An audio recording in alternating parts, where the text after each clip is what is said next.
Hello and welcome to a Smurd P video, and today we are looking at Immortal X-Men issue 3, and this is the Noto cover, Destiny Irene Adler, and she is a key player in today's issue, and you can see why off the bat. We have this beautiful picture, Irene on a horse, seeing the future. Now, this is future one she has seen, so back in the early 1900s when she first had visions, when her mutant powers came alive, and basically before she went, or during the time she went blind, she could have went and told people, made a fortune, obviously a different time back then, but she decided to write because she was more romantic and she loved the books, and this is how she wanted to do it. Now, these books were a sort of memoir to this future. Now, it may be safe for her to know, but was it safe for anybody else to know? We know the answer is no.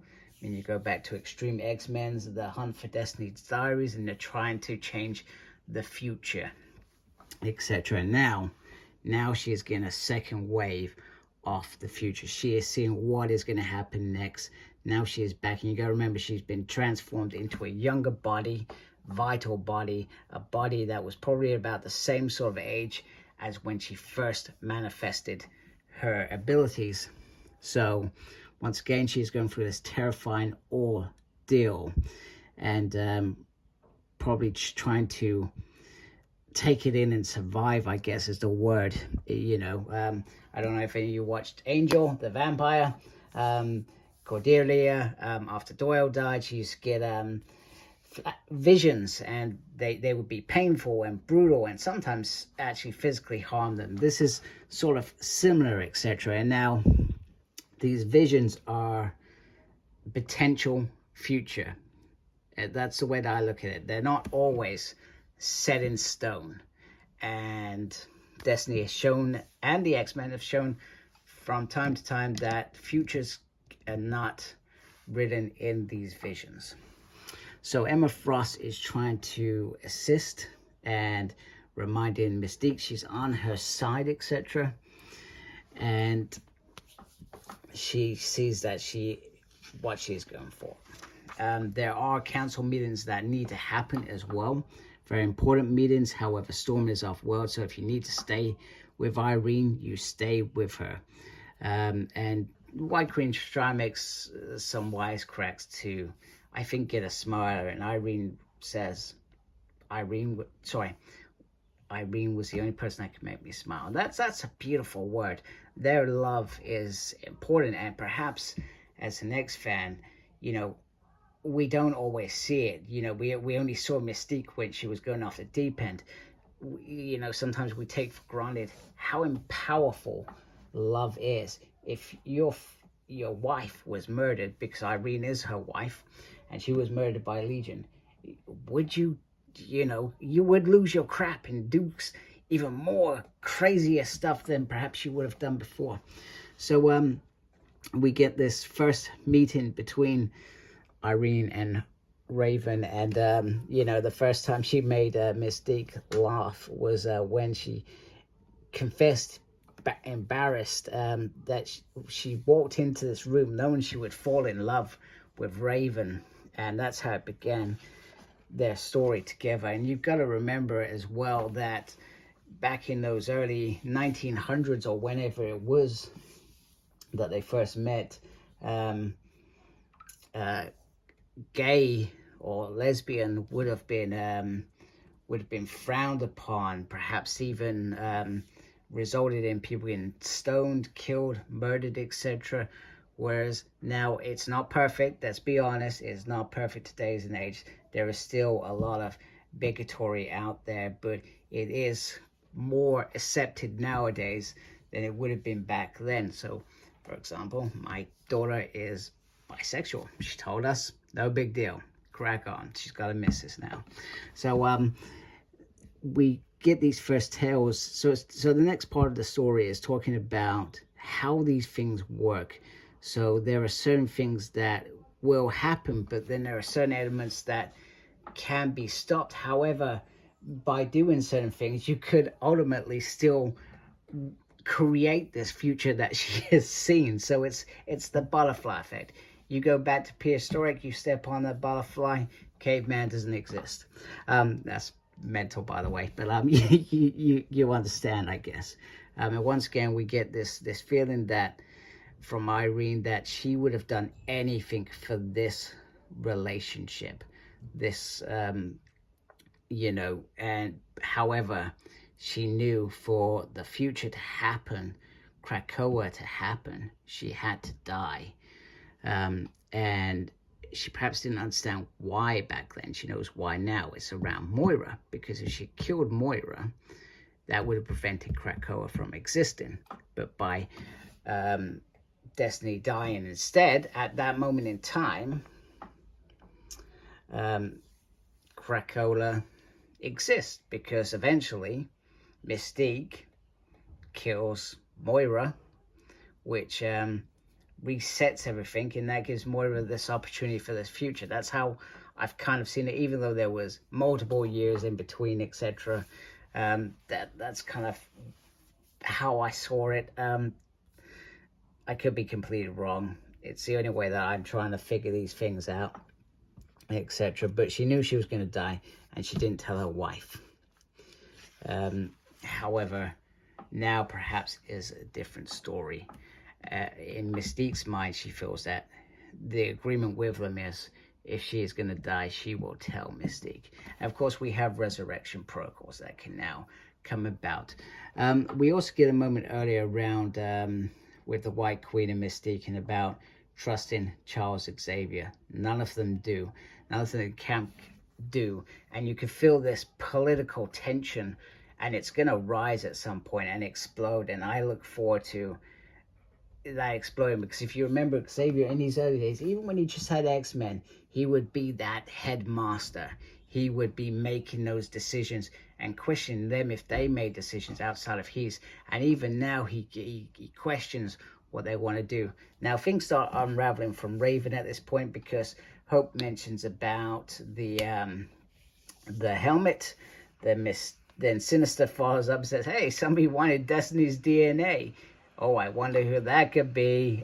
You know, so it all starts crumbling at this point. We also get these secrets that Xavier is now telling him. He's now telling him because he has to. He doesn't have a choice, because they've been sort of, him and Magnus have been sort of outed about the Moira thing, and then the resurrection protocol. So they've got to keep it open. Now, Hope wants it to be clear and defined with everybody on this thing, because that's what makes you trusted as a leader. You know, I know that in my job, if something's going wrong, I'm going to be open and honest, because that creates trust that I'm going to tell them the truth every time.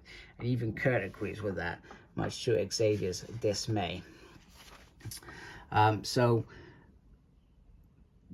then we get back in Irene. So they're all starting to bicker here, and Irene is seeing the future. Now, the future is not being told yet, and we're sort of seeing some of it there. Is that an external there? But there are rows of dead. There is sinister stuff going on there. Now we know Sins of Sinister is going to happen at some point in the future. I'm very excited for that. So we get all the different council members here. This is written by Kieron Gillian, so writer. Lucas Wernick is on the art. Dijon Lima is the color artist. I hope I pronounced that right. Clayton Cowles is on the letters, which seems to be a regular occurrence for Clayton. He seems to be everywhere at the moment. Tom Miller and Jay Bowen is on the design, this is the sort of design stuff, which looks awesome. So, and then we get all these different futures, etc. Nimrod extinction event, the Empire of the Red Diamond, maybe related to since Cassandra supernova, you know, lots of possible futures. And we've seen that before. There are times of the future of days past, you know, we've seen that different futures. And this doesn't mean anything, you know, who could have predicted Krakoa back in the 1960s when they started writing it. And then what comes afterwards is beautiful things just spilling out, etc. Okay, so this future that Destiny is seeing is around Nathaniel, obviously. And we have this creature saying, we have Eugene Corsair now, which is this ship here. And then he also has Sinister, who was in this ship. Now, not entirely sure who this creature is. Part of me felt Emperor Vulcan, but there is a certain Shi'ar element there. So maybe something to do with this creature being Phoenix. Whatever.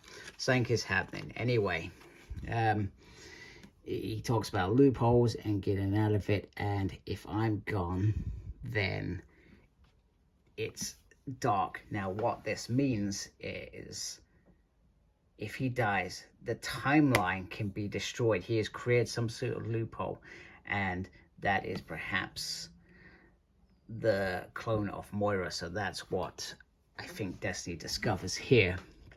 Or is it Sinister himself? Something around there. Does when Sinister died, that clone automatically die? Not sure. I guess we're going to find out in Sins of Sinister. Well, hopefully, maybe. I'm not sure. So Mystique and Xavier are arguing about not bringing back Destiny. You were never going to do that. And he says, you're a terrorist, etc. Now, I love this bit.